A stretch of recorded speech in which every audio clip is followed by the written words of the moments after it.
This podcast is produced by The Brand is Female. Always with me. Always Tansei, hello, and welcome to the Matriarch Movement podcast. I'm your host, Shayla Oulette Stonechild, and I'm very excited and honored to have Monday here with me today. She's a Two-Spirit Togolese-Secwépemc showgirl, model, decolonial life and business coach, and jewellery designer.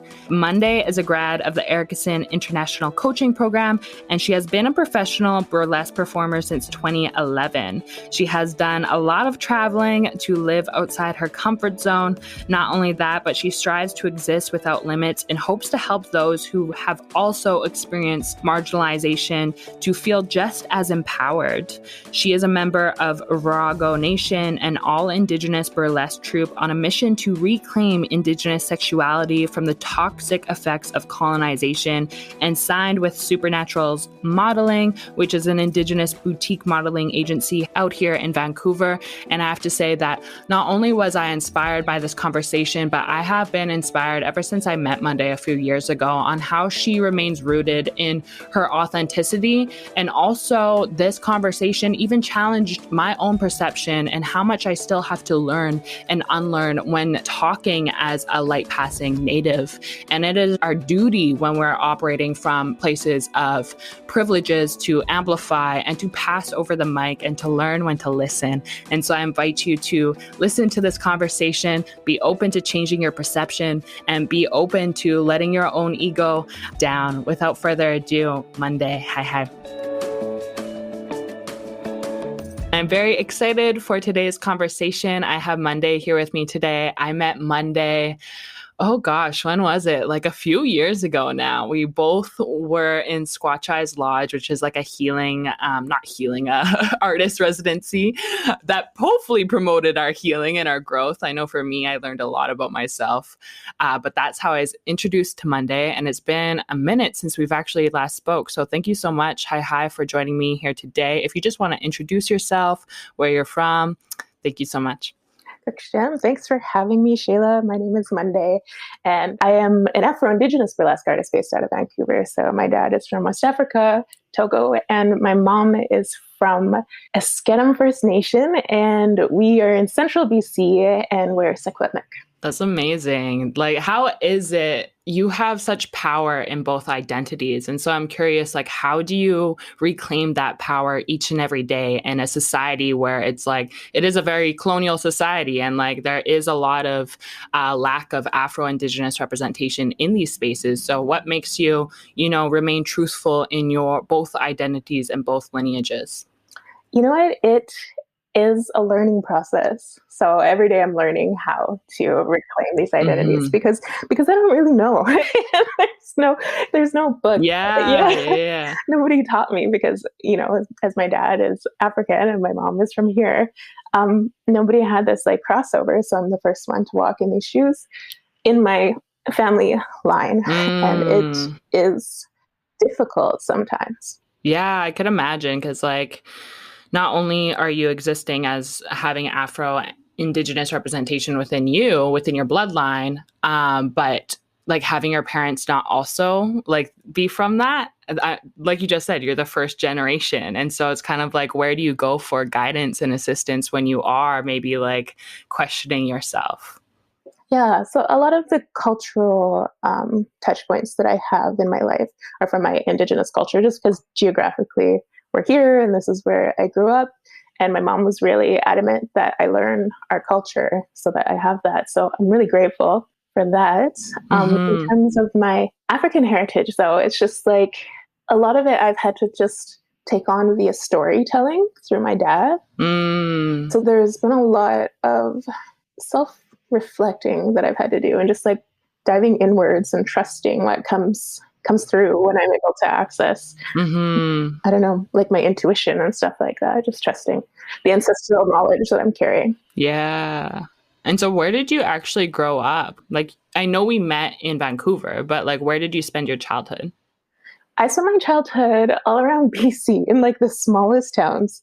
My dad, honestly, like if there was a town with 4 people in it, he would probably move there next. Because oh my gosh. Increasing. So I was born in Williams Lake, BC, and then I moved up north to Chetwynd and spent some time there. And then I moved over to Alberta, and I was actually in Canmore and in Calgary. Oh, wow. Yeah, before moving here about 4 years ago this year. So when I met you, it was like around 4 years ago then. So I had just met you when you like moved here, right? Yeah. And how has that experience been for you? You know, growing up in BC, I bet Alberta was an experience in itself. I also have spent some time in Alberta, Right. and then coming out to Vancouver. Yeah, how has that transition been for you, experiencing all these different places and different territories? It's definitely given a lot of perspective on everything. So perspective, because of our small town, like upbringing, like I've immersed in predominantly white culture for my entire life. I guess like even in Calgary is predominantly white. So up until I was almost 30 and then moving out to Vancouver, even though we're more multicultural, like it's not the most that I've seen in the entire world, but it's definitely at a different level. So I have experienced just a lot of different types of people and a lot of different ways of being. Yeah, that would be interesting because, I grew up in like a predominantly white community as well. But even just me, I recognize that I have a privilege of being like later passing, and I have a privilege that some people don't have. And so it would be interesting to see the dynamics that are also at play wherever you visit. And so what brings you back to Vancouver? Why did you choose to live on the unceded Coast Salish territory? It was my intuition at some point, and I didn't really understand it. It was kind of just like Vancouver, and I'm like, well, why did I go to Vancouver? It's totally disconnected from what I'm experiencing here in Calgary. But I knew for my art form that I needed to be kind of in an epicenter to push it to that next level, and Vancouver was a space that could offer that. And then as well, it's closer to my family, and something was just calling, and I just had to listen to it, so I did. And what are some things that you love about Vancouver that you have learned since you moved here within the last 4 years? I know that we're both in that artist residency, and it's been a minute since we saw one another. And so how have things been for you since you've been here? They've been pretty great, actually. I'm really happy that I did the move. Like, I'm really, really happy that I ended up in Vancouver. I found that as soon as I set foot here, it was just kind of like everything that I could dream up or think up just started to happen. Partially because I put that effort in, but also the community is just so receptive to making ideas come to life, which is really magical almost. Yeah, I know. I was just reading your post before this interview, and you just signed with Supernatural's modeling agency. You've been taking up space in the burlesque world for the last, 11 years? Yeah. And so I find that you wear like many different hats and different roles. And first, I want to ask about burlesque dancing and being in the burlesque community. How did you get involved with that, and why did you want to get involved with that community? Burlesque is kind of a funny story because at first I didn't know why I had ended up in burlesque. I went to Burning Man one year just by myself, and I was just like one of those things like, yeah, okay, sure, let's go to the desert in Nevada. And I was so taken aback by the scale of art and the efforts that people had brought down in terms of just like any kind of art that you could imagine. And I just showed up that year, like as myself, just to kind of help out, just to scope it out as I like to do. And I went back home to Calgary with the intention of finding an art form that I could bring back and share with folks there. And I just kind of like set that intention out there. And then burlesque kind of fell into my lap strangely a couple of months later. That was 2011. And then it just kind of, the rest is history. What is one of the challenges you find being in the burlesque world and the burlesque community? I would imagine it takes a lot of confidence and a lot of like standing in your power regardless of what's happening around you. And so I'm curious to know, like, what are some challenges, but also some of the highlights of being involved with burlesque? I'll start with the highlights, because especially this past year, there's been quite a bit of challenges. So highlights are traveling. We get to travel around and like hang out with cool folks. Being a part of Virago Nation now has changed my entire like trajectory of my burlesque career, because I got to indigenize my burlesque career, which has made it a lot more whole for me and like fulfilling. So it's not just about entertainment. There's a huge healing aspect to it. And that's really nice to be able to focus on. And where you can show up as like your whole self and kind of not be like a fragmented version of you. Right. That's what I'm kind of getting from you, is that you have the ability to take up space the way that you want to take up space, and what that space looks like and feels like for you. I don't know if you want to get into any of the challenges that you also face, because I feel like we can just talk about the highlights today. Yeah, the challenges. So what I love about burlesque, like overall, is that in terms of being up to speed with the movements that are going on and supportive of that, this is an art form that is capable and is like, it pulls its weight, and it is able to keep up for the most part. Some of the challenges, though, like every other community, is all the isms, right? Colorism, sizeism, ageism, colonialism, patriarchy, capitalism, all of those things have seeped into this art form. So again, we're at that point where we're just like, maybe we shouldn't base this off of ballet, or like, hey, did you know that performers don't wear shoes, and that it's not cool to call them unprofessional for that. So there's conversations like that, a lot of conversations like that. It's interesting how, there's so many intersections, and no matter what you're doing, what role you're in, or like what role you exist, things that you, wouldn't even be aware of. Because from the outside on, like from me, I'm not a burlesque performer, so I don't even know half the conversations that are happening within that community. And so for you just like voicing that now, I'm like, I wasn't even aware of that.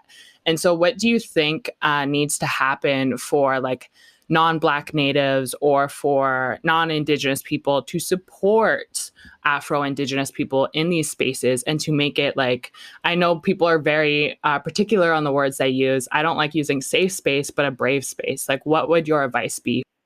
There's a lot of just creating more awareness and taking some of the load off. Like, we're tired. We've been working hard for a year. Like, I'm done. I'm ready to go vacation. Totally. Relax. But we need people who are like willing to step up and take up space in these spaces on our behalf. Say our names when we're not there. Exactly. Uplift us, celebrate us, like all of that jazz. Yeah, exactly. Yeah, I think this past month and this last year, there's been a lot of learning lessons happening within the collective, but also within our own communities. And I think like the first step is even dismantling this idea of perfectionism. I know for me, sometimes I'll be scared to speak up for certain things because I'm like, oh no, I need to like educate myself more, or I don't know enough about this topic. And so I just like make myself small. But really, like, if you are operating from a place of privilege and power, you do have the chance to like use your voice and to start speaking and creating more awareness around these topics. I feel like there's so much work.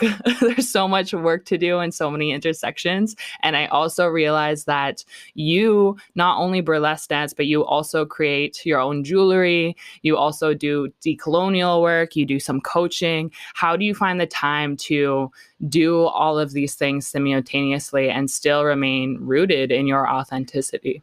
It's a good question. I don't know. Take it day by day. It's true. Take it day by day.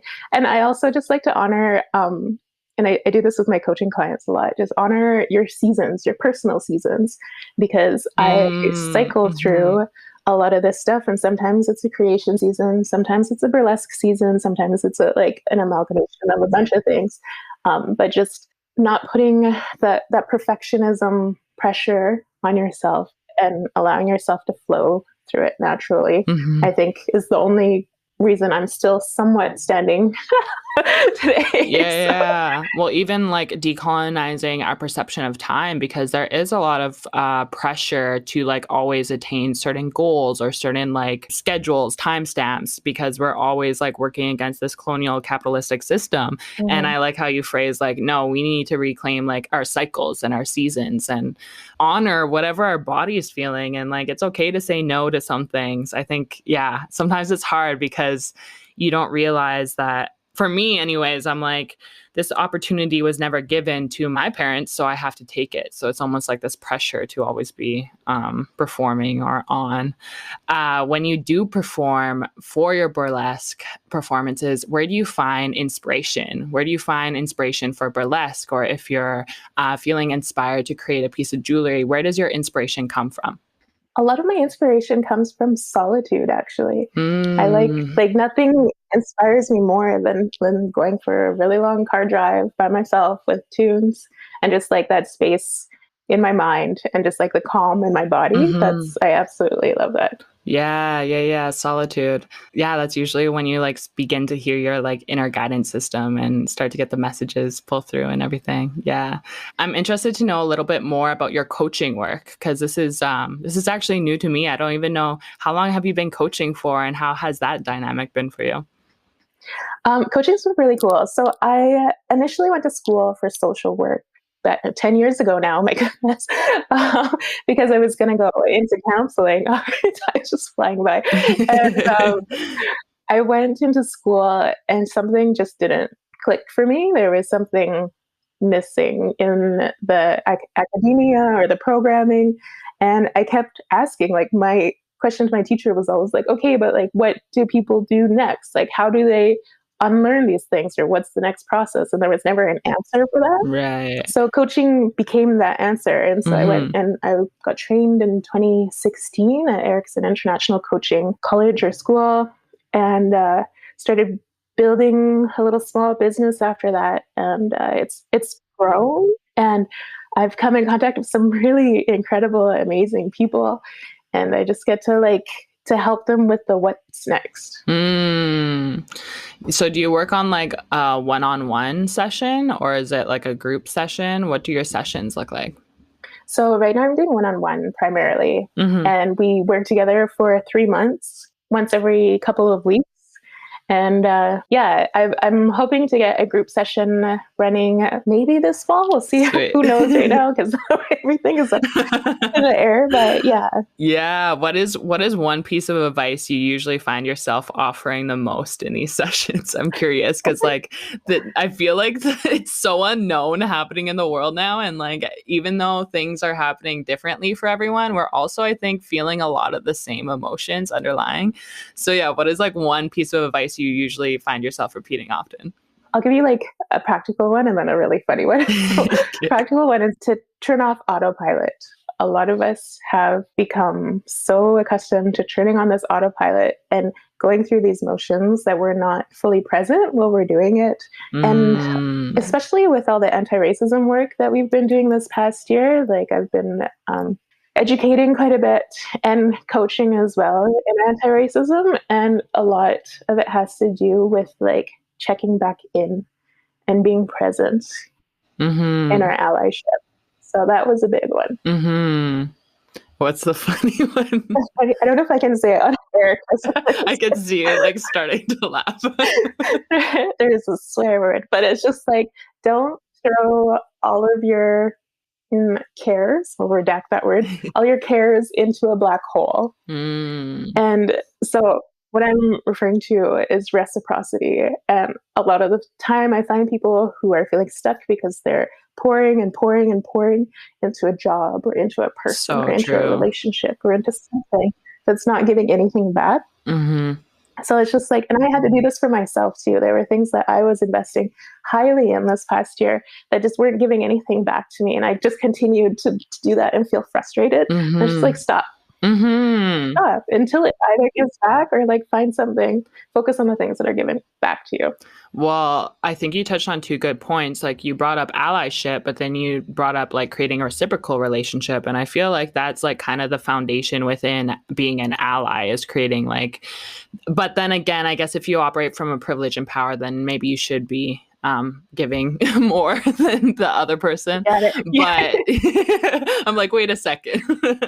But they're kind of like looped into one. And I think we naturally as humans do start to just create, like we start running on autopilot that we're not even aware of like what our actions are actually creating in the world. And so if we can like be more present, I think we would realize our impact behind our actions, I guess. How would you define, do you think allyship is important? Because I know that everyone has their own opinions on allyship and how they define it. How would you define allyship? And do you think it's important right now?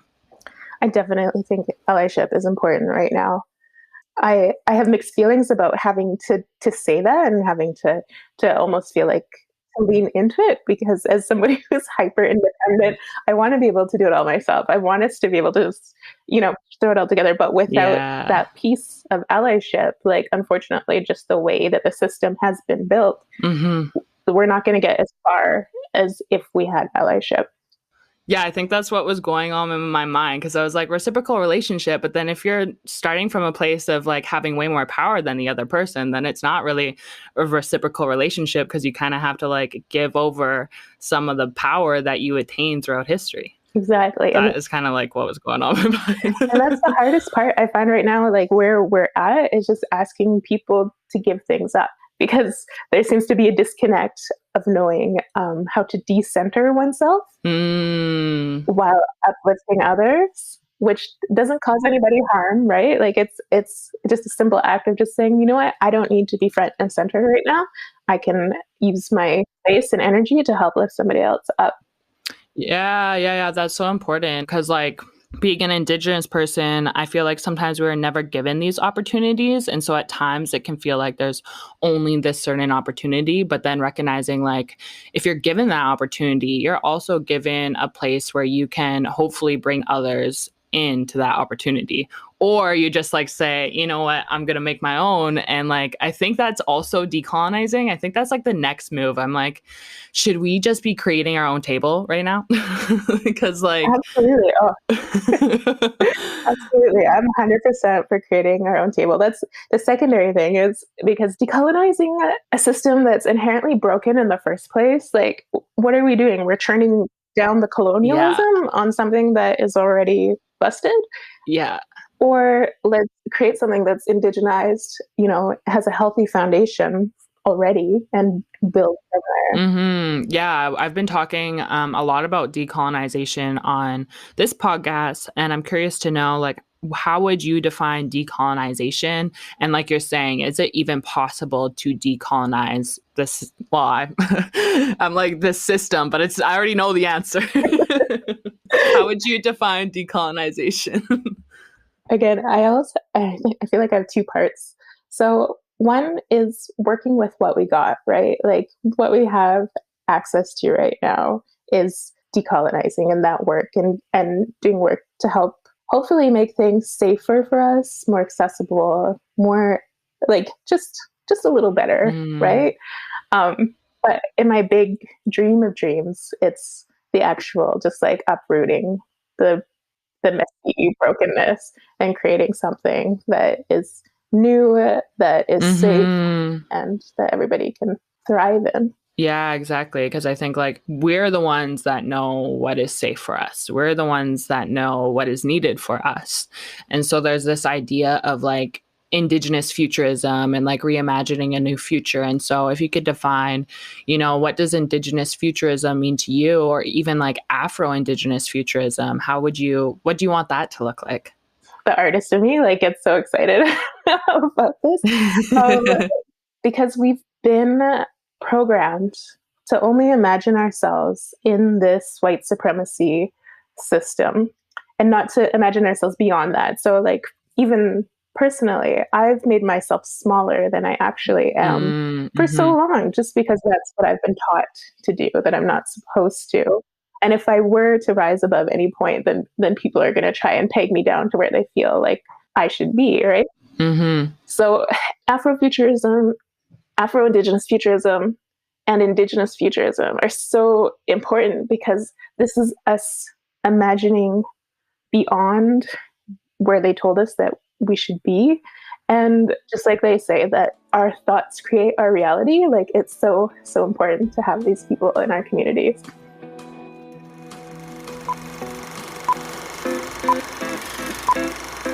Do you ever wonder what goes on behind the scenes of your favorite homegrown films and TV shows? Well, it's time to pop some popcorn, go behind the camera, and meet the people who are making it happen. I'm Mariska Fernandez, host of the Maple Popcorn Podcast. In this new series, you will discover exclusive interviews with Canadian icons and hear them talk about Canadian flicks and even break the fifth wall to share set anecdotes. This podcast is produced by The Brand is Female and powered by Telefilm Canada. Subscribe now on the podcast app of your choice and don't miss an episode. Stay in the know by visiting telefilm.ca/see-it-all. So I know there's like two things to these conversations. One is, what do you think like non-Black Natives need to start doing to start to build allyship with our Afro-Indigenous kin? And then I'll ask the other one. I feel like from my personal perspective and just what I'm seeing, and there's probably going to be a number of answers to this from a number of different people, and I just want to honor everybody's response. But personally, I would love to see just more saying our names, like recognizing us, because there's a lot of erasure going on. It's like we don't exist, and we do. We're here all along, and celebrating us as well. Yeah, it's like it comes back to kinship and like coming back to community, really coming back to our roots. And yeah, I just want to thank you for putting your voice to that matter, because this has been obviously coming up on my end with like the Sephora campaign, and there's been a lot of unlearning and relearning, and also just like taking accountability of, you know, when you are given these opportunities, like who is missing in these conversations and where do you have the authority to make sure that their voices are not missing anymore? And I think this also, that's why it's kind of like a two-way street. Is there's one of keeping our communities accountable, but then there's also of like when we are working with non-Indigenous people, like how do we make sure that like that's where I'm at, is like, that's why I think building our own sometimes makes more sense, because there's so many questions when working with non-Indigenous people that like I'm still fumbling with. And so I guess my question for you would be, what would you want to see from non-Indigenous people to be an ally to you and to Afro-Indigenous people or Indigenous people, like, yeah, in general? That's a big one. I feel like there's a lot. I know there's so many layers. So many layers. So I feel like definitely the decentering point is really, really important. Just learning that, practicing that. And then also resources. There are so many resources being hoarded outside of our communities that if we had access to, like the things that we could do. And it's not just us. Like I have a lot of folks, a lot of allies that help me along. And it's just like, yes, it comes in through me, but we distribute it out, right? So I feel like it's important that non-Indigenous folks take stock of what kind of resources they have available. Like check your toolbox, whether it's a skill that you can train people for free, or if it's money that you can send, if it's a ride that you can offer, whatever it is. Just openly offering those things.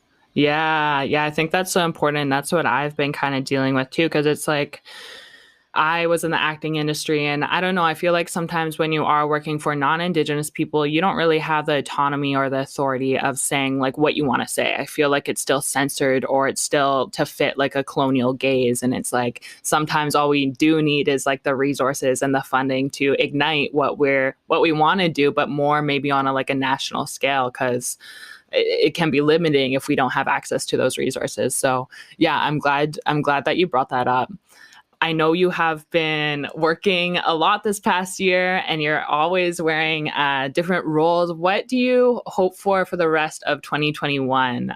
What do you have on the horizon? What do I hope for? Just a nap.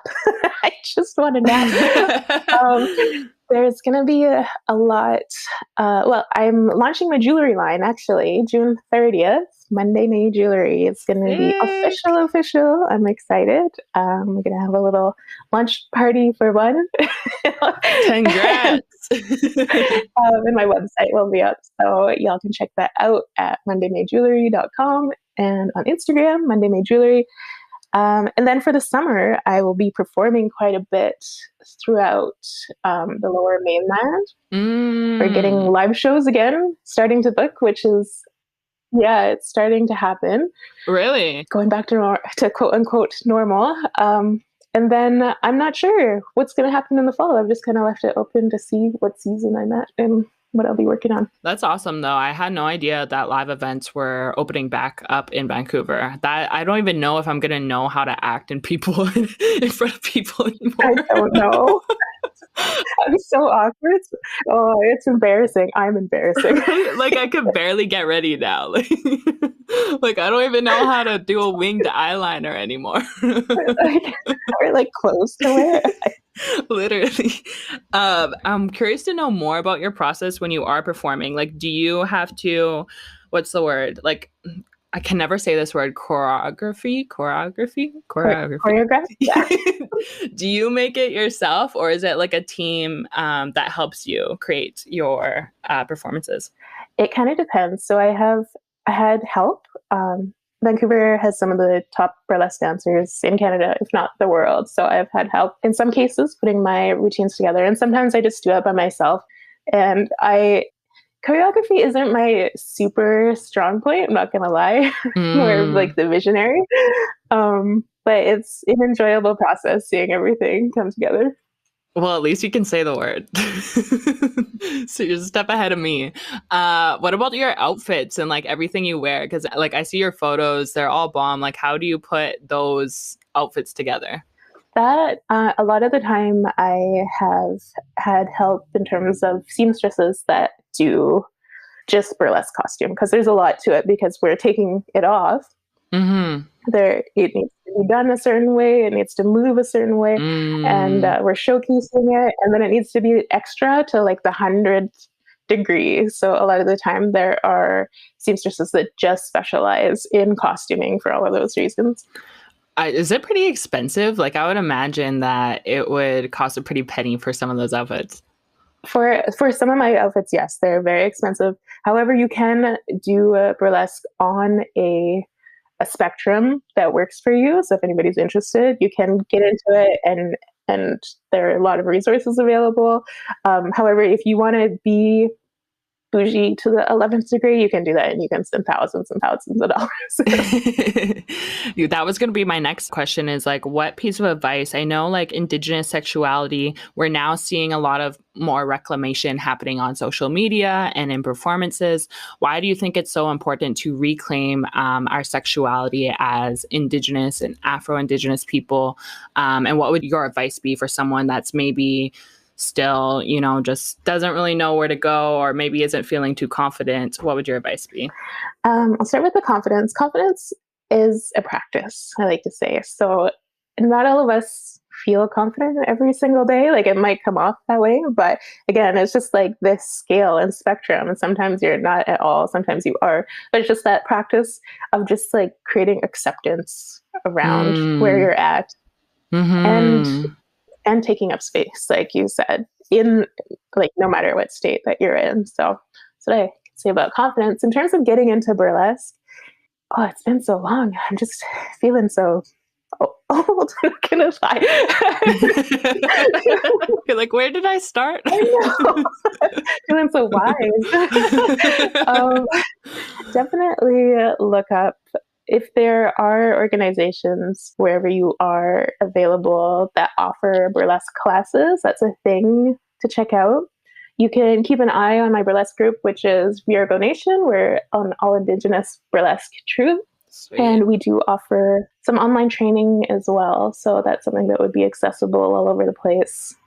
And you can watch a lot of movies. That's how I got started. So when I was in Alberta, I actually was just on YouTube for ages and ages, just watching video after video of performances and getting inspiration from that. So that being said, I'm going to plug Virago Nation has a show this coming weekend, so on Saturday at 7 p.m. Sweet. And it's our docu-strip. So we're actually going to talk about our acts. We're going to talk about how we got into burlesque, and then you get to see us perform the act that we're talking about. It's a really really cool thing. Yeah. That's this Saturday, did you say? Yeah, it's this Saturday at 7. And if you check out our website at viragonation.ca, you can get tickets for that. Sweet. And then you also have, I know you already mentioned this earlier, but your jewelry line dropping. And is that dropping? That's dropping like June 30th, right? June 30th, next week. Are you ready for the drop? Almost ready. Just like, how many things can we fit into this month, Shayla? I know. Kate, I wanted to also ask you about your process for making jewelry, because I'm sorry, like when I would attend those little workshops at Squatch Lodge beading, I remember trying to make a pair of earrings and I could barely get them to match up with each other. And I was like, I'm done. Like, my ancestors are not proud of this. And I just like left it. And so like, how do you learn to bead? So I actually sadly missed a lot of those beading things just because I was going through a lot. You didn't miss much. Just kidding. I was going through a lot. So I stayed upstairs in my suite. But come January this year, I'm dealing with lupus. So I had to stay home a lot just because I'm immunocompromised. But also I needed to stay on top of my mental health. So I was just like, Kate, I'm going to start beading because I saw my friends beading and I wanted to check it out. And I started, and it was so funny because initially I was just like, it's just a hobby. I'd be like, yeah, I'm going to start beading. It's just a hobby. And they're like, whoa, calm down. Meanwhile, I'm buying all of these bead colors that I would never wear or anything. So something was coming out of me that I was trying to resist, but it was kind of there bubbling. And it's just been a process of trial and error and not perfecting, because that's not a thing. We don't do the perfection thing anymore. Right? Getting my craft to a place that I am really proud of. And then with the collection that I'm launching Monday, May with, it was a very almost spiritual, not almost, it was a very spiritual, connected practice of beading. And I think all of that is reflected in the work that I made during that time and this collection. And it feels really cool and really whole. So I'm excited to release it into the world. Yeah, I think maybe I have to pick mine up again, because like I was definitely trying to be perfect with this first pair of earrings and it was not headed in that direction. But that's what I've heard from a lot of people, is it is medicine, and you're putting like good intentions into that product. It's not just like a manufactured like earring. It's like your soul. It's like a piece of you going into that piece of jewelry. How many pieces do you have? Is it like just limited edition? Is it just like a little pop-up shop, or are you gonna have like one down the road again? I know at first you weren't a beater, but now you have your own line coming out. So just a flaw, that escalated really quickly. So I have 5 collections launching on the 30th. Some of the designs are going to be like, I'll reuse the design, but just in different, like when the fall comes, we're going to have fall colors and holiday colors and stuff like that. So It's going to be a mix of, like, I'm trying to mix Indigenous business framework, but kind of also mix it in with like fashion. I don't know how the fashion folks do it as well. So yeah, I'm going to see how this rolls. It's all new. So fingers crossed. Well, I'll definitely be sharing it, and yeah, like I'm definitely gonna be buying too. I don't know if I can have first choice. No, calling dibs on the podcast already. Yeah, gotta get that color combo while it's still there, because those earrings go by so fast. Like I'll literally turn on post notifications for some people's work and they're gone within like 15 minutes. Like, it's no joke. Earrings are no joke. They really aren't. And it's beautiful. I'm happy that there's so much hype around them. And it's just like, yeah, like you said, it's a piece of me that I get to like send out to folks with like really good intentions. So. Well, thank you so much for sharing a piece of your story here today. I feel like we could keep talking about so many other things like Indigenous entrepreneurship and like, yeah, just so many different avenues to go down. But yeah, thank you so much for joining me. If you just want to tell people where to follow you, how to support you, thank you so much. Hi. Absolutely. So if you would like to follow me, I am accessible via Miss Monday Blues, and you can do that at the .com. You can do it at my Instagram, which is just at Miss Monday Blues. And then for the jewelry line, I'm hoping lots of y'all follow me there. It's going to be at Monday May Jewelry. And then again, our website is mondaymayjewelry.com. Yeah, this podcast is dropping Monday, so it'll be like the exact time that you drop your line. So make sure you grab a pair while you still can. They're probably going to go really fast. Yeah, thank you so much. Make sure you follow and support Monday. Have a blessed day, y'all. I hope you enjoyed today's episode, and I would love your feedback. Follow me on Instagram at Shayla0H, at matriarch.movement. And don't forget to subscribe on the pod platform of your choice and review and rate where possible. I'll be back in a week. Hi. Thank you so much for tuning in.